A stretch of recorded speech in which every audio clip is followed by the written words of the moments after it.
హైదరాబాద్ లో రాత్రి పలుచోట్ల భారీ వర్షం పడింది. మల్కజ్గిరి, ఉప్పల్, ఉస్మానియా, ఎల్బీ నగర్, అబిడ్స్, రాజేంద్ర నగర్ ప్రాంతాల్లో తెల్లవారుజామున జోరు వర్షం కురుస్తోంది. లోతట్టు ప్రాంతాలు జలమయమయ్యాయి. బంగాళాఖాతంలో అల్పపీడనం కారణంగా తెలుగు రాష్ట్రాల్లో మోస్తరు నుంచి భారీ వర్షాలు పడే అవకాశాలున్నాయి. గంటకు 40 కిలోమీటర్ల వేగంతో గాలులు వీచే అవకాశం ఉందని వాతావరణ శాఖ చెబుతోంది.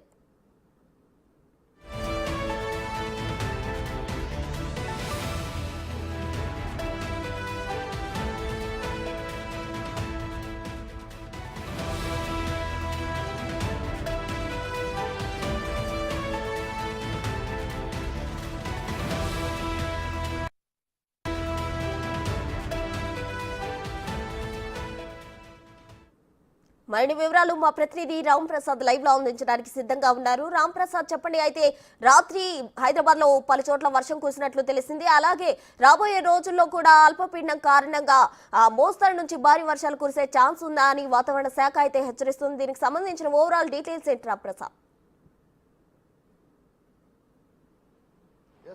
మనం ప్రస్తుతం హైదరాబాద్ లో ఉన్నటువంటి ఎల్బీ నగర్ లో అయితే ఉన్నాం. ఎల్బీ నగర్ లో తెల్లవారుజామున 2 నుంచి 3 గంటల మధ్యలో అయితే భారీ వర్షం కురిసింది. ఇటు ఎల్బీ నగర్ తో పాటు ఇటు మనం చూసుకున్నట్లయితే హైదరాబాద్ లో ఉన్నటువంటి కాప్రా, మల్కాజ్గిరి, అదేవిధంగా ఉప్పల్ ప్రాంతాలతో పాటు ఇక్కడ హైదరాబాద్ లో ఉన్నటువంటి చంద్రాయనగుట్ట, రాజేంద్ర నగర్ ప్రాంతాల్లో అయితే తెల్లవారుజామున భారీ వర్షం కురిసింది. మనం ఇప్పటికే చూస్తున్నాం హైదరాబాద్ వ్యాప్తంగా కూడా వర్షాలు కురుస్తాయని వాతావరణ శాఖ గత 2 రోజుల నుంచి కూడా హెచ్చరిస్తా ఉంది. ఎందుకంటే బంగాళాఖాతంలో ఏర్పడినటువంటి అల్పపీడనం ఏదైతే ఉందో అల్పపీడనం కారణంగా పశ్చిమ మధ్య బంగాళాఖాతంలో ఏర్పడినటువంటి యొక్క అల్పపీడనం ఏదైతే ఉందో తొలుత వాయువ్య దిశగా కలిగి అదేవిధంగా ఈ నెల 24వ తేదీన మధ్య బంగాళాఖాతం ప్రాంతంలో అయితే వాయుగుండంగా బలపడే అవకాశం ఉన్న నేపథ్యంలో అయితే హైదరాబాద్కు బంగాళాఖాతంలో అల్పపీడనం కారణంగా వచ్చేటువంటి వర్షాలు అయితే ఈరోజు తెల్లవారుజామున ప్రారంభమయ్యాయని చెప్పవచ్చు.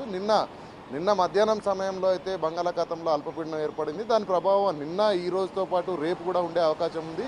పూర్తి స్థాయిలో మనం చూసుకున్నట్లయితే హైదరాబాద్లో ప్రస్తుతం ఒక ప్రాంతం మొత్తం కూడా అంటే ఇటు కాప్రా నుంచి మొదలుకొని రాజేంద్ర నగర్ వరకు కర్మాన్ ఘాట్ మీదుగా ఎల్బీ నగర్ ఈ ప్రాంతాలన్నింటిలో కూడా భారీ వర్షం కురిసింది. నిన్న ఎల్బీ నగర్లో కురిసినటువంటి తెల్లవారుజామున కురిసినటువంటి వర్షానికైతే మనం చూడవచ్చు రోడ్లపైన వచ్చి నీరైతే నిలవడం జరిగింది. అంతేకాకుండా ఇప్పటికే మనం చూస్తున్నాం గత వారం రోజుల నుంచి కూడా ఈ యొక్క బంగాళాఖాతంలో అల్పపీడనానికి సంబంధించి వాతావరణ శాఖ అధికారులు అయితే హెచ్చరికలు జారీ చేస్తూ ఉన్నారు. ఎందుకంటే హైదరాబాద్లో వర్షం ఒక గంట పాటు వర్షం కురిస్తేనే చాలా ప్రాంతాలలో అయితే వాటర్ కొంత స్టాగ్నేట్ అయ్యేటువంటి పరిస్థితి ఉన్న నేపథ్యంలో అయితే ప్రజలందరూ కూడా అలర్ట్గా ఉండడంతో పాటు ముఖ్యంగా వాహనదారులందరూ కూడా రోడ్లు దాటే క్రమంలో అయితే భారీ వరదలలో నుంచి చెరువులను నదులను తలపిస్తున్న నేపథ్యంలో దాటే క్రమంలో అయితే కొంత సమన్వయం పాటించాలి. ఎందుకంటే ప్రమాదాలు జరిగినట్లయితే కొంత ప్రజలకు ఇబ్బందులు కలిగే అవకాశం ఉన్న నేపథ్యంలో అయితే పూర్తి స్థాయిలో అధికారులందరూ అయితే హెచ్చరిస్తూ ఉన్నారు. ఇప్పటికే జిహెచ్ఎంసీకి సంబంధించినటువంటి కమిషనర్తో పాటు ఈవీడీఎంకి సంబంధించినటువంటి వివిధ శాఖల అధికారులు కూడా పూర్తి స్థాయిలో ప్రజలకు ఎప్పటికప్పుడు అందుబాటులో ఉంటా ఉన్నారు. ఎందుకంటే వర్షం ఎప్పుడు వచ్చినా కూడా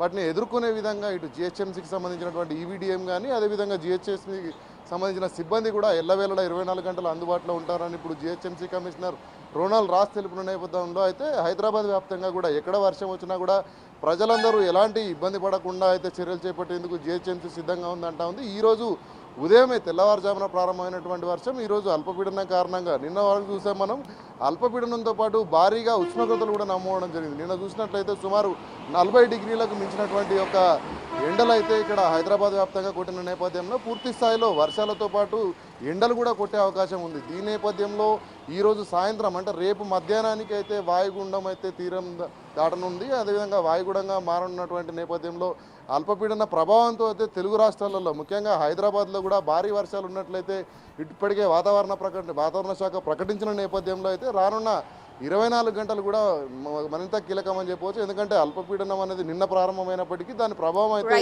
ఈరోజు తెల్లవారుజాము నుంచి అయితే హైదరాబాద్ వ్యాప్తంగా ఉంది. ఈరోజు సాయంత్రం కానీ రేపు మధ్యాహ్నానికి పూర్తి స్థాయిలో బంగాళాఖాతంలో మధ్య బంగాళాఖాతంలో అయితే ఈ యొక్క అల్పపీడన ప్రభావం ముగుస్తుంది. వాయుగుండంగా మారిన అనంతరం అయితే వర్షాల ప్రభావం మరింత ఎక్కువ కానున్నట్లయితే వాతావరణ శాఖ వెల్లడిస్తూ ఉంది ప్రస్తుతం.